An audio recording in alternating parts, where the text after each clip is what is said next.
welcome everyone. You're watching and perhaps listening to Calling the Audible. Mo Khan is not here. Some say his ass is being slapped. That is randomly inserted into this conversation. Absolutely. Replacing the old chicken in this soup is That's Peeze. I don't like candy. I do like candy. That's why I'm over And it. your name is? Stefano Berardi. Simon, I brought candy.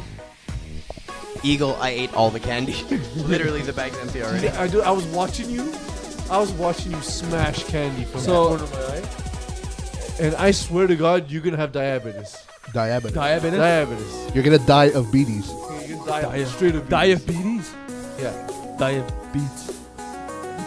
Beats. Battlestar Galactica. Black Bear. Black Bears. No, Bears. Beats. Battlestar Galactica. What'd you see? All right, cool. What'd you see?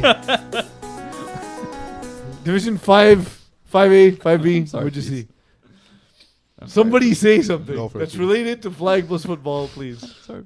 That is not at all what I am here for, though. What are you here for? I am just here to take up a seat for Mokan. Can someone name a But team? Mokan sits Just over name there. one team. All right. Longhorns lost this week. Oh man, I was there. I was gonna use that one. So why were you not use that one, guy? You're terrible at hosting. Longhorns lost this week by a lot of points. The long. Oh wait. Oh no.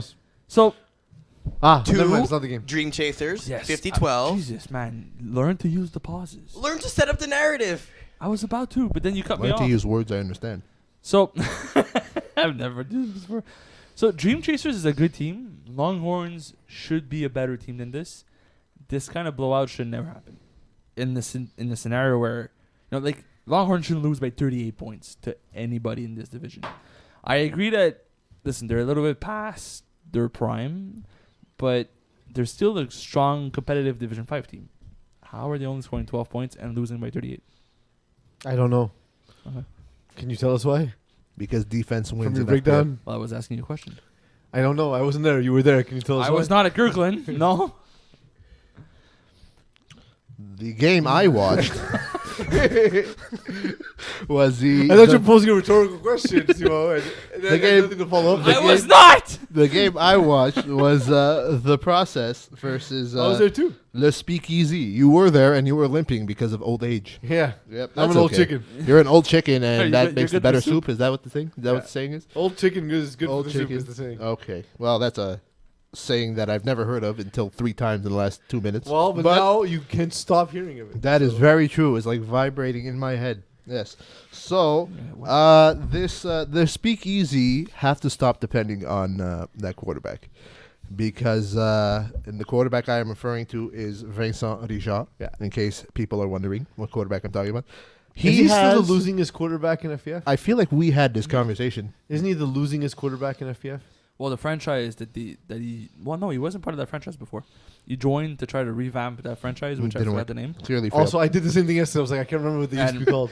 Trap Eagle! Stars. Trap Stars. There we go. Trap Stars was the losingest franchise in FPF history for Oof, that's rough. probably still is. Yeah, they went like 5-80. It was terrible. They had back-to-back 0-10 seasons and then a bunch of like 1-9 seasons. To be fair, they lost their starting quarterback in like their second ever season and kept playing without him because he had a gruesome injury in one of the games. So going back to the game, the Andrew Langbert, who enjoys filming, someone almost broke his camera. Fun fact. The ball was literally overthrown by Vincent Richard, and it hit square on the camera, and he panicked, Andrew Langbert, and he fixed it right away. So if you're playing Andrew Langbert on Throw it- first down, Throw the camera. 5 yards away, Yeah, you're taking a shot at the camera, right? You're taking a shot at the camera, 1,000%. You just don't want to be filmed. But he And, usually puts it like on top of the net or something. it was Yeah. that there was that one on top of the net, and there was another one at the corner of the end zone. Oh, he has 2 now. Yep, he is moving up in the world, I guess. He is a crazy person. He is, but he said that I did my job properly and I didn't have to arrange any of the stats, so I consider that a win. Back to the game. Congratulations though. for patting Thanks, yourself man. on the Thanks, back. man. Thanks, man. Nobody else does, so might as well do it myself. So you gotta do what you gotta do, right? Well, but Survive we're this trying Are to you- get that fixed by you sending the eating dating the- profiles. Sugar at Mm, the bottom of that the dating program is terrible. Anyways, so You're eating leftover sugar. It's perfectly good sugar. you will die of beaties. And Jesus Christ. the process is a good team. Okay, they've played against a Speakeasy team that should have been better, but they seemed out of sorts for some reason. They seemed like they were miscommunicating. There was a time that two of their players got mad at each other because they went with the wrong play. So, I mean, get your shit in order, guys, and you'll probably be better off than losing by 22 points against Andrew Langbert at quarterback. Well, they actually Dondre Borden had a touchdown call back early on a running play. Then he caught a bomb on the right sideline, sort of like tipped it away from a defender and brought it in for a touchdown. They're good.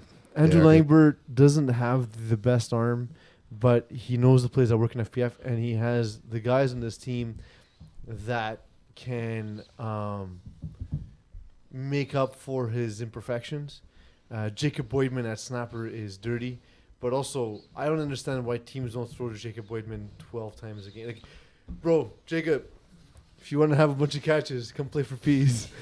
The guy is honestly a legit talent. Every time I see him, he's wrecking dudes, and he only gets like 3 targets a game on every team he plays for. Yeah, he's very often open and always missed for some odd reason. Yeah. And he made a catch in the end zone that was pretty spectacular. It was a very nice play. But he is better than his stats show. So spring season can play for us. Breakfast team. Palpatine took on the Ravens. I was there for that. That was a great game. That was a game of the week contender for me. I Yeah. wasn't expecting Palpatine to be able to be this competitive against the Ravens. Although the 0-3 Ravens, by the way. yeah, that's what I was about to say. Although Ravens came into this game 0-2, I feel like this roster should be better than what they are. Like, looking at the roster on paper, I feel like this is a very strong team. But they're underperforming every single week. Couple of things to know from this game. Palpatine, they have the most wrong Star Wars references on their jerseys. Dark Vader is not a character. His name is not Dark Vader. But they got Jar Jar Binks correct. They got Jar Jar Binks They correct. wrote Dark Vader. Yeah, Dark Dark, Vader. not Darth. Dark. Hilarious, but I feel awful. bad for McCauley. That was actually Marc Andre's jersey. I feel like it feel is. bad Yeah. for McCauley. And I also said that they're all Jedis, if that's a fact. I'm not a bit much of a Jar Star Jar Wars Binks is guy. not a Jedi. That's what I said, but Marc Andre told me that their names are all based on Jedis, and I'm like, I doubt Jar Jar Binks is a Jedi. Eagle. Eagles, Jar Jar Binks a Jedi? He's clearly not a Jedi. Who else I is wanna not a see you Jedi? Google it. He had Google that scene exists, though where he Eagle. goofed his way. There's also a theory that he's the Emperor. So I believe in that theory. Does I he believe have that a Jar Jar smoking Binks hot girlfriend? Jar Jar Binks. wow. She might be smoking, and she could be of hot temperature Yeah. because we don't know what happens on those planets. That's also very true when they're in space, right? Yeah. Yep. Also, who's to know what's attractive? Yeah, on very the true, parts? very true. Right. Maybe I'd be attractive in Star Wars universe. So in that game, another thing to note: Joel Hill threw a ball back in the end zone that was overthrown completely. Mhm. I was like, "Oh, that ball's overthrown completely," and then a shadow covered the area of the field I was standing in, and Flag Jesus, Like Jesus. Matthew Hood. Great name. Matthew Hood, came flying in. He was the shadow. That He was sounds so he was the person that the shadow belonged to. okay. A person can't be a shadow. Fair. And with one hand, Hmm. like Snagged it. plucked it out Yeah. of the air. It Like wasn't butter. even like, like guys bring it to the body, just like, no, bam, mine. Yeah. Like I think the ball was completely deflated when he brought it down. Just, bam, just punctured it with sheer strength. It's like when you go apple picking and like you just snag with apple. It was like that, but in midair and at Yet a he very still fast lost. pace. But He the was, game came down to the backup quarterback of Palpatine. Matthew Domo. Matthew Matt Domo. Yep. Came in. He had a great game despite early troubles. Threw a touchdown on like on the absolute last play of the game to win it, 39-33. So great game. That was a good game. A game I saw this week. Your Ooh. game, Puzzles. Nakatomi Survivors against Tip Top Shape. This was like you just, I wouldn't say said, but expressed. Not Is there a good game. difference in those two words? It wasn't a good game. It was Fair. not. So even on the Tip Top Shape side, they didn't play well. Although they still say they did, it was not a pretty game. There was a lot of mistakes made by both teams. Really not. Like I felt like they should have had more flags than they actually got. I feel like every time I turned around, somebody was crying at the refs for a flag. They were just crying. They just cry all. But then game so long. did Jupies. Like I also saw you cry for flags. So Yeah. that also happened. Well, although I was more talking to someone Tough, about tough guy tears. a potential sexually transmitted disorder he might have. Fair. But Fair. okay, so if you look at the stat sheet, Anthony Adona had 9 of the 14 catches, which resumes the game very well. He was pretty much targeted the whole time, and he was the only guy on offense that did anything. But Jonathan Lyricist did not play well. At the end of the day, he had some guys open on key downs, and he missed throws that usually he would make. That ended up there was a 4th down that he tried to hit Mike Donna back on the corner route, and he just overthrew him by a little bit, although Mike was open. Yeah, Mike actually ran that route perfectly. It was wide open. It was a good route. It was a good play. The play calling was fine. John read it perfectly. He beat the rusher to it, but the ball was not placed well. And usually in those situations when John's able to run out and beat the rusher and buy a little bit of time, he's precise and he's able to put it somewhere where the receiver could get it. He was just out of reach. So I don't know if it's just miscommunication between the fact that he hasn't played with Mikey before this season or he had a bad night. The teaching moment in this game, I put the ball down to snap. The rush, they decided they were going to double rush, so the rusher changed side. But as soon as the ball goes down to snap, the rusher cannot change side. He loses protection. That's when you lost your glasses? I lose my glasses. Is that when you got slapped and your glasses fell? No, so what happened is I spiked the ball, and I know that the guy didn't have protection. In fact, we even declared before the snap, no protection, no protection, no protection, doing the job for the referees because a lot of referees don't even know that rule, which I'll get to in a second. I snapped the ball, ran a hook at the dude, and I got hit by rusher Salem El Jam. And when I was knocked back a step, I told him he hit like a female canine. Okay. But the truth is, that dude hit me like a ton of bricks. That hurt. My chest has been hurting since that game. But you can't say it. You can't say, "Oh yeah." No. You can't. And then he was the one I was accusing of having a sexually transmitted disease the entire game. But that's just in-game trash talk. Dude, seems like a nice dude. I feel like you could go another way with trash talking, but I guess whatever works. Well, I was saying that the chlamydia was the reason for his mental illness, which is why he was losing his temper. I built up a whole story. Okay, so yeah. I do a bit of storytelling when I trash talk. Fair. The problem with trash there talking has to be more. Every than time context. Peeze trash talks, it's because he's losing, and Very he never true, end very up winning. Because when he's winning, he doesn't say things. He's like, whatever. This game doesn't matter. Yeah. All that to say, refs threw the flag anyways. Yeah. So at first, what happened was, one ref saw what happened but didn't know the rule. The other ref knew the rule but didn't see what happened. So it took them a second to get together. And I'll give them credit. Both Sean Modrowski, Murderface, and Simon Sabatino, Italian. not Murderface, Oh. got together and discussed to figure out what happened on that play. And then Simon Sabatino was like, "Oh, he changed that, but they double rushed, but it doesn't matter." Fair. You know. Well, you're not allowed to change. When the ball goes down, the rusher can change side, but they lose the protection. Yes. But if they double rush, and the first guy that crosses the line, the other guy can cross right afterwards, right? No, If they're there's both at two seven. rushers- They're both in the rush zone. Doesn't matter. If there's two rushers, well, only one gets protection, not both. Correct. So if there's two rushers, Mm-hmm. and But the one that changes side automatically has no protection. yes, but the other one does. Yes. But he hit the guy that changed side. No. Unless number one no, declares. because he actually declared. He declared so- as rusher and changed side, so nobody had protection. But if the number two guy would have declared, saying if you ask who's a rusher and the second guy declares, and the first guy never had protection to begin with, That doesn't matter. Well, either way, it doesn't matter. so you could have ran into him technically. yeah, that's still the guy I ran into. But And then got hit by a ton of bricks. But then but Anything else? no, yes, probably, and no about that game. We'll move on. Stefano. Well, Peeze and I saw the Ravens game together, and I saw the process game, and that's about all I saw in Div 5. In Div 5 I this was week. hoping for some Well, sort of you transition. had false hope, okay, and that is by far the worst thing you could do to yourself. So That's not the worst thing. Speaking It of is. false hope, It 'cause is every false team- hope. Every team goes into the season thinking they're going to do really well. What are the most disappointing teams?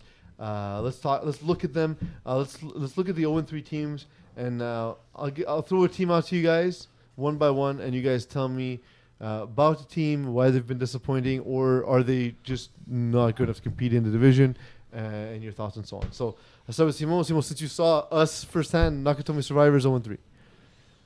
How do I feel about your team? Yeah. Very disappointed. I feel like looking at the roster, you should be a above 500 team. Mm-hmm. You are not. Correct. Offense is not. Defense is fine. It's getting the job done, but the offense is always giving short field possessions to the other team. You keep on backing yourself into tough corners on tough downs. Like 4th and 15 should not work in your favor. It's an offense issue, not a defense issue. The team itself is fine, but I think it's more than just like the quarterback. It's not just John Larissa is the issue. It's a little bit of everything. I find that the receivers don't mash well with the quarterback. The play calling might be the issue more than the actual passer of the football. Steph. Yep. Talk to me about Les Voyous. Les Voyous, the game I have seen them play, is basically they should be 0-3. I mean, they have some guys on the team that shouldn't make them 0-3, but their play calling and their miscues and stuff is just costing them all the time. Like I've seen personally, like their quarterbacks trying to force throws, turnovers, and it's just costing them games. And it's hard for them to get back when they're down 2 scores in the first 4 possessions. Like they're always down. They're never playing with the lead. They're always playing trailing, and it's tough to come back from that. Simon, Texas Rangers. Texas Rangers. That's a team that has been around for quite some time that always has the same issues. You look at them on paper, you're like, okay, this is a good team. They got players. They got all-star players everywhere on the field, yet they are never successful. I still don't understand how they're not able to win games in Division 5 with the players that they have. The Kieran Rangers, Jalen Grandison, they should be better than what they're putting out there. They're all strong individual players, but together it just doesn't work. So you either have to go back to the drawing board and say, we need to change everything we're doing because it's not been working for 4 seasons now, or commit to the fact that you're going to lose games by 2 scores week after week. Stefano, Tuesday Night Lights. You see that Tuesday Night Lights, they're a team. They need to realize how to play together as a unit because their team work lacks. They're always they don't know what the play call is or when the quarterback's making a switch, and there's a bunch of miscommunications, and it's just the problem with that is that if you're not on the same page, you tend to lose, and that's why they're 0-3. And now if you don't work on your offensive scheme, because their defense isn't that bad. Their defense could stop. They could hold opponents to not many points. But if their offense can't put up any points, it's like they got shut out by the Spartans this week. Mm-hmm. And the Spartans are usually the defensive team that doesn't put up points, but they found holes in the defense of Tuesday Night Lights, and they just took them apart. So they just gotta find ways to connect and communicate, and communication is key in this league, and they gotta work on it. Ravens. Oh, we talked about them a little bit earlier. I find that on paper they should be a very strong contender in Division 5. They are not. I believe it's the quarterback at the moment. I think he's talented. I just think that he's because you and I look at that receiving squad and we're like, give me that, please. That's good. I think the quarterback needs to learn FPF faster. I don't think that looking at this team, they won't have many opportunities to play in Division 5 with the same group. Yeah, that's gonna again. I think quickly. this is probably the last season before most of these guys get bumped up a little bit and they won't fit. They're a very solid team. And very solid. There's good coaching in there because they know what they're doing, but the quarterback doesn't seem to call the right plays or make the right reads or make the right throws. And it's not a talent issue because he's a very good passer of the football. But being a good passer and being a good quarterback are different things. Yes. We've seen guys who are again, my favorite example of this type of quarterback exactly is Joey Taylor. Not a particularly gifted passer of the football, but great FPF quarterback. He's the other way around. But Joey also didn't start off as the best quarterback there ever was, right? He learned. He had to learn, exactly. And I feel like Joël Hull could become a very, very good quarterback, but needs time. The problem is this team's a ticking clock. You don't have 10 games. You don't have 3 seasons ahead of you. I don't think Ravens have enough time ahead of them for him to learn. So they need to find a play call that's going to make him successful right now. So I'm going to list some teams that are relevant right now, 2-1, but that may fall off the table by week 6. Right before we switch, you want to know one team that really disappoints me at the moment? Who? Punishers. Because? I saw them play yesterday against. They're just not on the list because they're not 0-3. Against Bruins. They are 0-3 because they won by forfeit against Black Knights and we won. Yeah, but they lost that game. That was but a they got cap the issue forfeit. too. Yeah, it was a cap issue by Black Knights. Punishers. Listen, we all know that team with Junior Spare, Anthony Sija. We know Adamo as a quarterback. The problem is there's only 2 guys on the team that has touchdowns after 3 weeks. Anthony Sija has 5. Junior Spare has 1. Nobody else has touchdowns. Nobody else has over 100 yards. He's got to spread the ball more. That's his main issue. And I was looking at their game yesterday, and if it wasn't Anthony Sija or this check down Junior Spare, he was not even throwing the ball. He was taking bad sacks or running for a yard. He's not really a scrambler. So it's like you and I. We don't run to gain yards. So if I have to run, usually it's because somebody made a mistake somewhere. Yeah. And there was one play where I think it was the last play of the half, where Anthony Sija didn't seem to run the pattern that it was given to him. So he said something, and then he ran the other way. So he gave him like a 10 in and went out instead. So he held the ball the whole time and threw it away. Instead of throwing to somebody, he threw it away. And then he complained at Anthony saying you didn't run the right pattern. But there's throw 4 somebody else, other yeah. receivers on the field that you could have given a chance to on the last play. I understand if it's 4th down, you want to go to your go-to guy. I But get also, that. it may have broken the concept though, where that brings one guy to cover. Like Yeah, one but- guy can cover 2 guys because 2 guys end up in the same But spot. it's the last play of the game, and last play of the half. Put up Take anyway, a chance. At least give somebody a shot to make a play. You got Junior Sparrow on your team. He wins 50-50 balls consistently. Yeah. Right? Like, it's just overall, I just feel like he's trying to feed 2 guys instead of running a successful offense. And it's not working. Yeah. So teams that are relevant right now but may fall off the table by week 6. I'll list them. You guys give me 1 or 2 that you think may not be relevant later in the season. Buffalo Wild Wings, no show, rolling with Mahomes, dumb name. Spartans, Voodoo, and Palpatine. It's Rollin with an apostrophe. not Rollin. It's still, it makes the It's name even dumber. That's all. autocorrect, bro. I'm just saying. It makes the Autocorrect name fixed their dumber. dumb name. I can't. Yeah, I they can't made it. solve They that. made it dumber though. That's the worst part. In my opinion, I feel like No Show and Spartans are going to become irrelevant in the next 3 weeks. No Show is because they have some solid teams. They have some solid players on the team, very good athletes, but they have this what do you call it? They sometimes like their name. Some of the players No Show, right? They could never. It's sometimes they just never have the same 6 or 7 guys. And they're calling people off the bench or who played prior and this and that just ruins chemistry in my opinion. Now Spartans, I disagree with you on Spartans. yeah? Tell me why. Spartans, their offense. No disrespect to James Andrea, great guy, friend of mine, but his offense is very predictable. Mm-hmm. Okay, right now it's going good, it's going swimmingly, and but teams are going to adjust. They're going to realize when he faces those better defensive teams down the line, that he'll find a way to mess it up. They usually don't put up many points. They usually depend on their defense. Yeah. But the defense is very good. No disrespect. But if they get discovered a game or 2, and then it comes down to the offense, I just don't think they have the offense that could bail out their defense in a sense. See, but like, the thing is, I actually think he has the most pieces around him. What I will say about James Dandry is, at times he puts too much on his own shoulders. That's But true. like That's very true. Charles Dave Martel, Andrew Grant, Alexander Noel, Alexis Bassett. I don't know if they're both full time, but either way, it's the same kind of receiver. Yeah, that's true. Samuel Bassett, Daniel Casavant is a great snapper.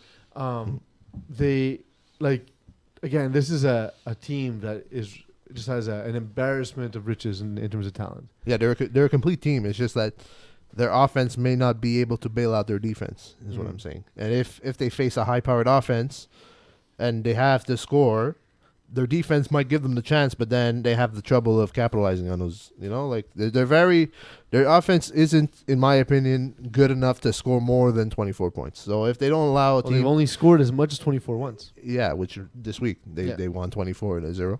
But other than that, they've scored 19 points and 12 points, I think. And it came down to a defense, right? But if their defense, as I said multiple times, allows more points, they won't be able to compete with the opposing offense. That's why I think they're going to be irrelevant in a couple weeks.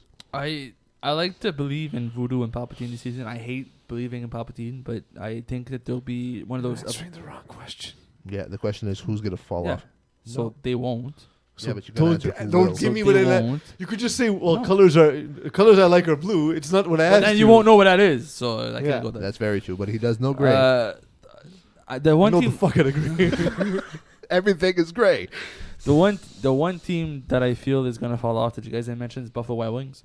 I think that they're only 2-1 because their schedule has been easy. They That's true, lost to that's tip-top shape at 18-12 game, which was not pretty. Their last 2 games have been to teams that are struggling, and they barely won. Like they're not convincing wins. Their offense is not great.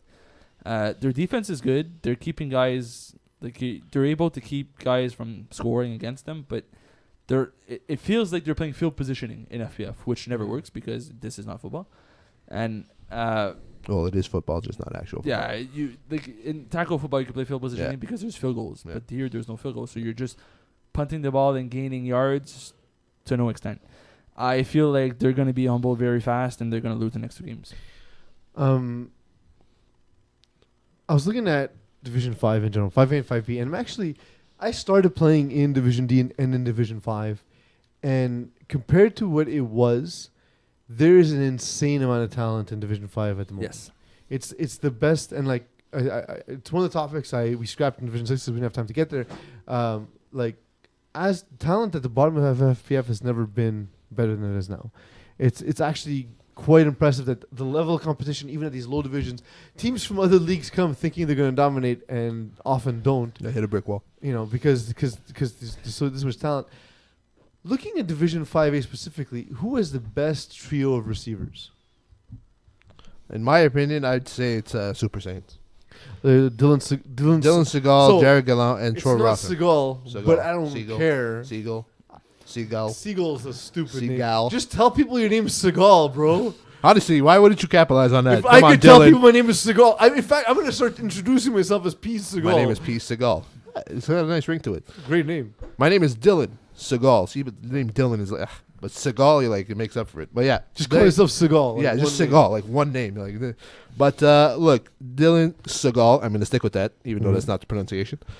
Jared Gallant and Troy Rothman. Now, Jared Gallant, deep threat. Honestly, he's a tall dude. He's very quick.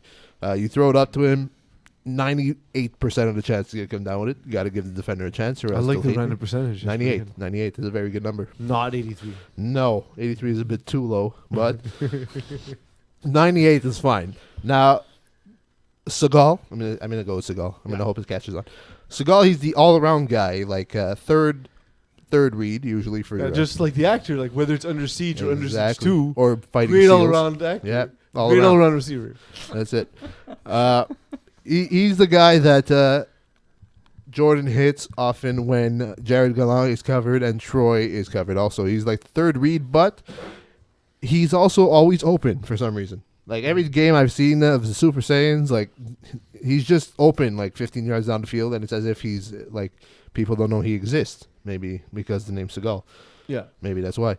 And then you have Troy, who's a very dependable. He's got good hands. He's the red zone guy. Like if they're too close, they give it to Troy on like an out or something, and he always comes down with it in the end zone. So in my opinion, that's the best trio of receivers in Div 5. Yeah, and I mean, when you face up against the guy like Dylan Seagal, one would say you're on deadly ground. You're making a Steven Seagal reference now. Look at his face. I feel He's so like happy he's with trying. himself. He's trying super hard to make that reference. No, I'm though. not. Listen, it's just you go into that game, you're gonna leave with exit wounds. Yeah, he's definitely trying very hard. You're really trying hard. That's Listen, fine. I mean, Die like, hard. I don't think you should be able to put a team like this together. Like it should be like you banned. You can't do that because no one's above the law. Oh my god. Here's the best movie titles of all time belong to Steven Seagal. By the way, I feel wanna like watch all of these it movies. seems to me like you searched Steven Seagal movies, and those are the 3 first movies that showed Literally, up. that's what happened. That's what happened. Okay, makes sense. Shocker. Shocker. He tried so hard. So Yeah. much went into that. Prep. Prep Simo, trio. work. I like Outlaws for that. The top 3 receivers. I think the best receiver in Division 5 is Kevin Smuda. And he plays on Outlaws. I think he's the best number 1 receiver there is in the division, which elevates your team. Now, I know we love to hate on Nick Dana, our friend, your friend, Nick Dana. Nick Dana, Kevin Kusai, Yeah, Kevin Kusai. You But call him Nick Dana. because he has a neck bandana. Oh, neck bandana. Okay, makes sense. Nick Dana. Neck Dana. Okay, I heard Nick. I was like, what's Nick? So you have to cover Kevin Smuda, otherwise you're going to lose the game. But then this guy, Kevin Kusai, keeps catching passes underneath, and it's super frustrating. So you have to play Kevin Kusai, which creates mismatches for Josh Levine, and that team is virtually unstoppable because of how the pieces that they have are all very good receivers individually, and when they play together, like everybody knows you have to stop Kevin Smuda, but then you get frustrated because Kevin Kusai is getting touchdowns. So you cover these 2 guys, and then you get like Josh Levine with 6 touchdowns already, and it's the sort of team that's very difficult to play against because you basically have to win every matchup 1-on-1. You can't really key on somebody else, and they're excessively good against zone. See, like, for me, the one I thought you were going to go with was Kevin Lubin, Mendy Cardashawn, and Justin Previon GLCs? on GLC. Yeah, that's a good receiving core. There's a good argument to make with GLC because I feel like their offense is the team is built around the offense rather than around the defense. I feel like with the recent addition of Kevin Lubin to that GLC franchise, they finally have the right pieces to have a successful offense. The only issue I have with that team is they never have the pieces together at the same time. Mm-hmm. Right, like you have Jason misses games every now and then. Kevin Lubin rarely plays 10 games. Right, like that team. Mendy Cardasson also he tends to miss games here and there. So the problem with this GLC team is at full strength they're one of the best teams, but that's gonna happen once or twice in the season. See, for me, the grouping I like, and I don't know if the numbers will show it at the end, but in terms of pure talent, I like the Texas Rangers, Jalen Grandison, Taekwon John, and Trey Grant. That to me is virtually uncoverable. That's like a Div 3 Yeah. receiver core. Exactly. That's what I'm saying. That Like, is. That like is. so the team is not complete. Quarterback is shaky, but my God, there's talent. Individually, they're so good. The receivers could bail them out. That quarterback. They should be able to. Yeah, they should. That's a pretty solid. If you give that trio to any Div 3 quarterback, I could that's probably- a I could successful team. Except one, which happened in the past. Oh, Your boy. talking about a guy I picked off. Your boy. In 5B, Yes. are you running away with the lead in Conference B West? I believe so. I think they're one of the strongest teams in the division. I believe Mokan was the one who picked them as the number one team in 5B. We have a fair share of arguments. Mokan is Mokan. But in Conference B West, I don't think anybody can catch up to them, and I think they're far above everybody else. As even Conference B as a whole, I find the U is the best team in Conference B, 5B. Mm-hmm. There's a few teams in like Conference A, for instance, that could catch up to like the Process, Bruins, even maybe like A-Town or Tough Lungs. But as a whole, the U is one of the favorites in the division, and I find that Conference B is very top heavy because of them. Yeah, the U. They're a team that they've been playing together for quite a while. So it's as if anything they put together just works, and it's just they have over 100 points in 3 games. So I mean they put up, they're averaging like 33 point something points a game, right? There's no decimals, but you know what I'm doing, math. And they do allow many points. What? I said There are no math. decimals. Your sentence was there are no decimals. in First points. of all, factually, there are decimals. No, but in FPF scores, you don't say, "Oh, the guy's winning 32.5 to 19.6." No, I mean, no, but if That's if what you're I'm doing saying. the average, there. that's what I'm saying. Okay. Okay, but then I did But- math. but I then said math. But you also Okay. didn't have the exact number. I know it was 33 point something. I mean, it's close enough. Steph, If here's Eagle a- would like to step in at any time, pretty quiet in his corner. over there. Would you give half a sack to someone? Half a sack? Yeah, it depends. Is the guy already falling? If the guy's already falling and then he Bad. manages to touch So him, gravity gets half the a other sack. half. Gravity gets the other half. If you Isaac put Newton gets gravity. the other half. Yeah, well, so would Isaac. like a botch snap be a half a sack? No, a botch snap is just a bad snap. So the other half could go to the snapper. Yeah, well, then after it's gonna be weird because he sacked his own quarterback. Yes, No he sense. did. He actually did. He did, I know, but like if you say it out loud, it sounds like you have some kind of mental disorder or something. But see the U's problem. They put up 100 points, but they also allowed 66 in 3 games. Okay, I'm sure. Yeah, they were plus 35. So 22 a game is a good defense. 22 is not, but that's they have the offense. It's okay. 20 points. Don't hit me with a decimal, or else I will kick you under the I stage. did not. I said 22. Yeah, but then you average it out in your head, and I was like, So 66 divided by 3. it but they've is only 22. faced- That's Do what some I of that said. math. Math. They only face the rest of the way. They only face the Bruins and Le Brun, who have a winning record at this point. Will they be inflated heading to the playoffs? Yes. Because I think that the best game there's gonna be the Bruins against the U is gonna be a great game, and it's gonna define whether the U are gonna go undefeated or not. That should be game of the week. I think that Bruins is the only team on their schedule left that could take them down, unless somebody else comes in and there's like a fluke game. But the problem is if they do beat Bruins and they win the next 5 games to finish undefeated, they will have a undefeated record, a bit inflated because they only beat 1 or 2, maybe 3 proper teams, playoff teams. The rest are teams that are sort of finding themselves. And so you're going to come in the playoff saying we destroyed everybody on our schedule, we won 10 games, but in reality you beat on weaker teams for the most part. Stefano, I saw Orsa register in Division 5B. I thought they're in over their head. Why wouldn't they register for Div 6, and do you agree with that assessment? See, they did think that they would be better than they are because they started in 6D, right? In E2. Or E2, yeah, E2, and then we put them in the E1 playoff bracket. Yeah. So that should have been a sign that you don't belong higher than 6. Well, and like, cause they're a good team. 60 to 6, especially defensively, you're gonna see better quarterbacks Yeah. already. That's the big difference between 60 and 6. Yeah. And then 5V is a step up because it's just better football at that point. Yeah, it is. Like also teams in Division 5B, the teams that have been in 6 already and they know what it takes to win, and they have to get boosted because they don't fit in 6 anymore.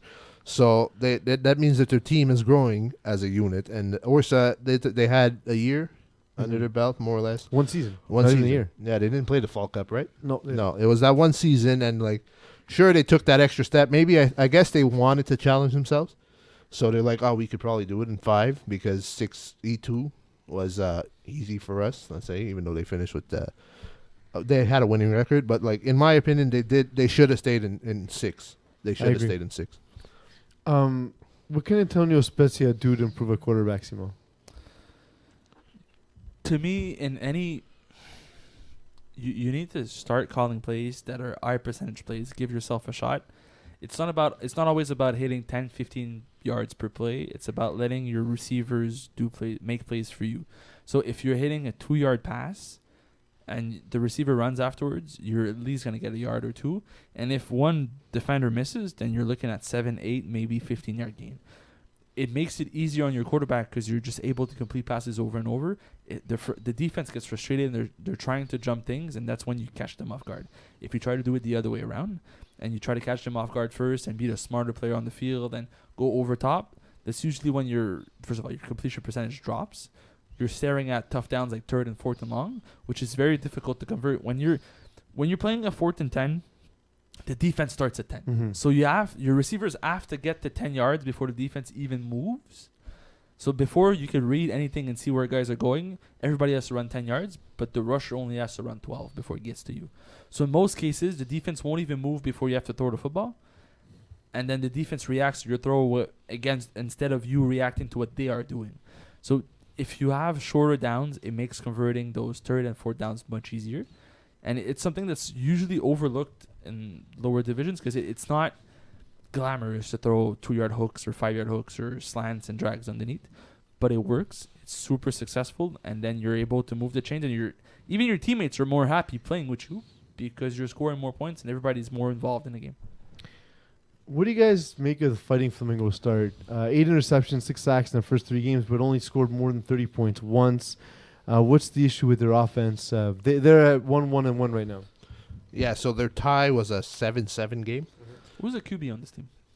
I believe is it not Brad Evans? Is it Alexander Lille or is it I believe it's Alexander Lille Oh, yeah. and Brad Evans subbed this week because Alexander Lille wasn't there this All week. right. Okay. So it's Alexander Lille. But yeah, like they have their defense can make plays, but their offense has to take advantage of those plays. And if they did, they'd probably be 3-0, in my opinion. Because they tied 7-7 the first game. Then the second game against player recognition, they won 37-19. Which if you hold a team under 20 points, in my Which is opinion, a blowout. it's a good defense for you to hold a team to 20 points. It didn't take much. And then they took it to the U, like They lost by 4 to the U. They lost by 4 to the U, and to us, the U is like above and beyond, right? Everybody else in their conference, right? So I mean, I don't know what to quite make of it, but they probably have to tie up some loose ends, and then they'll probably have a much better record. One thing I noticed is Michael Kazaka hasn't scored yet, and neither he nor Troy Lenve have been dominating on offense, and these are 2 of the best receivers in the division. Has quarterback Alexander Lille spread the wealth too much on offense? I think he's trying to get chemistry with the new guys. Whether it's like a mashup of 2 teams together. This is not the same Fighting Flamingos. Well, of but last Fighting season. Flamingos or whatever Brad Evans team has included both Troy Lenve and like he's just a new quarterback to this team. Yeah, Because that's Troy Lenve and Mike Kazak have played with him for a while. but the new quarterback is a new offense. Yeah. Right. So I think he's just trying to get chemistry with new receivers. It didn't really work out well in the first week. If you don't run practices, you've never played with these guys before, it doesn't necessarily work out right away. Week 2, you've seen a better offense. You missed week 3 against the U. I think next week against Legal Cuck is going to be a very interesting game. Legal Cuck are flying under the radar. They only played 2 games. They lost to the U by 4 points, which is good. So it's safe to say the Gokak are rising. Yes, it's safe to say. Very good. You're so clever when you want to be Peeze. Sometimes. So I think that this could be a trap game for Fighting Flamingos because they might walk into this game thinking this is going to be a wash, but Yeah, it they'll probably will underestimate not. So this is a close game, and then they should be able to win their next 2 punishers, and need help should be wins for Fighting Flamingos. So overall, the 2-1 puts Fighting Flamingos above average, and that's where I believe they are. Speakeasy have been running a bizarre read option RPO offense. Stefano, you and I saw that game against the Process. How would you best describe the offense that Speakeasy are running? Stupid. Like, why would you run a read option in flag football? Like, you're not gonna. If you keep running that, you can't run back-to-back plays. So they'll automatically know that one of those 2 plays is a fake, and then they're not gonna bite. So then the quarterback, the guy's coming straight for you, even if you're trying to fool him.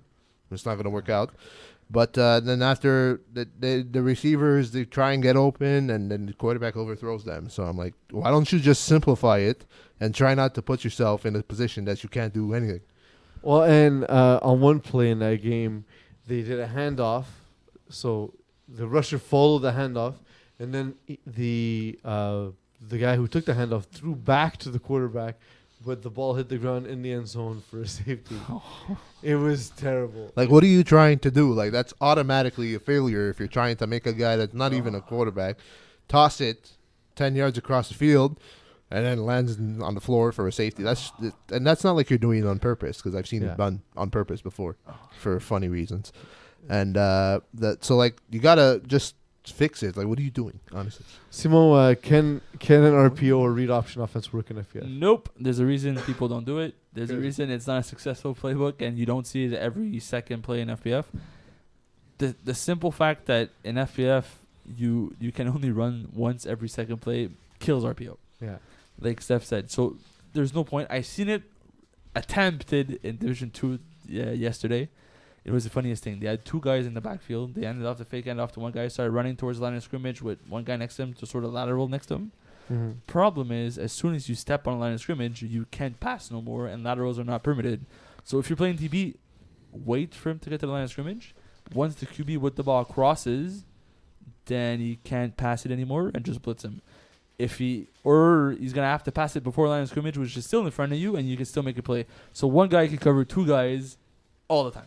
In our first season with Punch Panda, we ran a pitch option a lot. It was successful the first time. Never. So So we once- ran a lot, but- and then never successfully. makes It was only successful because teams didn't know what that was. But Yeah, define they successful. thought it was an It illegal was play. like a 30-yard run for a touchdown. Okay, so it really worked. Yeah, we had Anthony Corvoni, a quarterback who was insanely fast. Well, that's like So that cheating. helps. Maybe we just need like a Sean McVay type, or like, I guess in more FPF terms, like a Joey Taylor to come in and define an RPO option for. It's so Are you comparing- running is just generally Useless. hard to sustain in FPS. So you're comparing Sean McVay to Joey Taylor? Yes. Okay. He did that to FPS. They might like- be Fine. the No, same I age. just wanted to They're confirm. both going to be Hall of Fame. They And might be and the they're the same same age, right? Are they the same age? I don't know how Joey is, but he shouldn't be that far from 30. Well, Sean McVay's 32 or 30. 33 today. I 3 think. today? Oh, yeah. Well, I don't They're know close. the guy's birthday because that's weird. Eagle. how's that weird What if we it's on doing? Facebook? It's weird. It's weird. Games of the week. It's everywhere on the internet. Is that all you do, guy? No, Yeah. he He produces. produces. It's He true. He's by the He way dying produces. from his sugar crush. He is dying of coming beaties down. as we You speak. can see his veins just popping on the side. And he's still Never going at it. felt I'm better. like, how is there still sugar in that bag? Like, he's still going at it. All right, let's go through some games here. This 5B Finessers, Easy W. Man, I like Finessers as a team a lot. I don't know why half the time the register team it doesn't work, but I think EasyW is the bad matchup for them at this point. EasyW. Give me the freebie. I think ECW is going to win this one. What they do on offense is difficult to stop, and I don't think Financers has the defense to do it. Yeah, finessers are they're fun to watch because they get super hyped on very minimal plays, but EasyW is just too strong. I mean, Jeremy White found his stride at quarterback, and they're going to come away with the victory.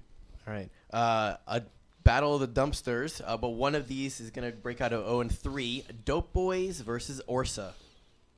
I think Ursa is just in over their head. Dope Boys are a better team, and they always start slow, so For some reason. they're probably going to win 4 in a row now. So give me Dope Boys for that reason. Yes. Yeah. Orsa shouldn't be in this division, so Dope Boys are probably. It probably won't be a high scoring affair, but the Dope Boys are I gonna. don't want to watch that game. I wouldn't want to watch it either, Yeah. but I get paid too, so might have to do We it. technically all do. I guess. Yeah, Uh, not special anymore. We got Thundercats and Mobamba. Mo Bamba. Give me Thundercats wins. Yeah, Thundercats and Mo Bamba are still trying to figure out how to play this game. I think they're going to figure out this week. Give me Mobamba. Oh, You just want to say Oh. Mobamba. Mo Bamba is very fun to say. And lastly, we have Punishers versus Les Carcajou. I They agree can't with touch you you. guys that that the offense can't be entirely Junior Spera and Antisija, but I think this is the kind of game they could take advantage of that and Punishers win. If Yadaluka stops just looking at 2 of his receivers, I'm pretty sure he's going to be much better, and they'll come up with the victory. You just got to listen to me. No, it's gonna be frustrating because he's gonna look to 2 guys and it's gonna work and they're gonna win. Yeah, just that's what I because these think. 2 guys are better than the Carcajou. What is the Carcajou, anyways? The one French guy. at the It's stable? the people that the Carcajou is like the people that lived in like the Cajun, like New Saying Orleans, more and, French words is not helpful. like New Orleans. Oh, and, okay. like, See, Louisiana. was that so hard? Cajun people. Cajun people. See, that There you makes go. more sense. It says Cajun. All right, Div 5A. I mean, seriously, clearly that word's not a French word, Timo. We have Ravens versus Dream Chasers. Ravens have to win eventually. Give me Ravens. They're good. It doesn't make sense. They are good on paper. I have no idea why, but I still think they're going to go 0-4. Yes, I believe Ravens are gonna win this week Okay. because they don't have enough time to turn around. They're gonna simplify. It's gonna work. We have Super Saiyans versus Buffalo Wild Wings. Ugh. Super Saiyans are very good. Jordan Allard's hitting his stride, Yep. and Buffalo Wild Wings are not very good. Nick Bello will try and cheat as he always does, and they'll lose. Like Tom Brady. I was wrong. Carcajou is an animal. It's a Wolverine. You were really off, though. But thanks for searching. Cajun See, this. and the Wolverine. I mean, like, really, guy? Well, I just googled Carcajou. And You the first, see how simple the life is first with thing the that internet? came up was It looks le like not a wolf. glouton ou Carcajou, autrefois appelé Wolverine. So I guess it's a Wolverine. I feel like that's not a Eagle, Wolverine. Show can him you look bigger. up a Cajun Wolverine? No. How is that? That looks we like an have armadillo. Outlaws. That's an armadillo. What's wrong with you? It looks like one without the shell. Come on now. How would you know what an armadillo without a shell looks like? Look at That's that. Wolverine Look at looks, that. All right. That's not armadillo. We How have is that a Wolverine? Outlaws versus Palpatine. Palpatine. I think Marc-André Desaulniers is going to be back in this game. I think it's going to be close, but I think Outlaws will ultimately win the game. No, the Outlaws are gonna like they'll take their offense to Palpatine in a way that they won't know what hit them, and the Outlaws are gonna win. I'll take Outlaws over Dark Vader. And we have Brocasian versus Tents and Hammocks. Ooh, la vocation. Tents and Hammocks hasn't been great this season. It reminds me of what happened with Danny Aylward this summer. He just focused on 2 receivers. This time it's the other Aylward and still Alex Joltepuff. Get Joey Tate involved. But until that happens, Tate. I don't think they're Joey going to win. Tays. Well, I am not a big fan of camping, so tents and hammocks, you already lost me. But I feel like they're gonna win this week. Not because So of all those camping. words. I am not. I'm telling people that I don't like camping. I believe in the Joey Tays. I think that Joey Joey's Tate. gonna have 3 touchdowns this week. Ooh, 3. Shake it off, guys. Shake it off. Shake it off. Taylor Swift. Guys, No, thanks. Joey that was Tate. good. That was enjoyable. That was it. We're Did you say it wasn't? gonna still I said keep was going for the remainder of our shows. Simon is actually hosting Division 4, so for those players playing Division 5, Division 4, Simon and I are gonna switch seats. And will continue to make his life miserable from that angle. Thank you, Stefano. No problem. Thank you, Simon, for the work you've done. Eagle, should you give me that Cajun Wolverine? Cajun We are Wolverine. still on the screen. I'll wait. You're not getting a Cajun Wolverine. I want to see the Cajun armadillo skin. It'd be funny if that's like a nickname for the armadillo. Cajun Wolverine. So thank you, Eagle, for not doing your job. But most of all, Producing. thank you all for letting me Produce a Cajun Wolverine. be myself.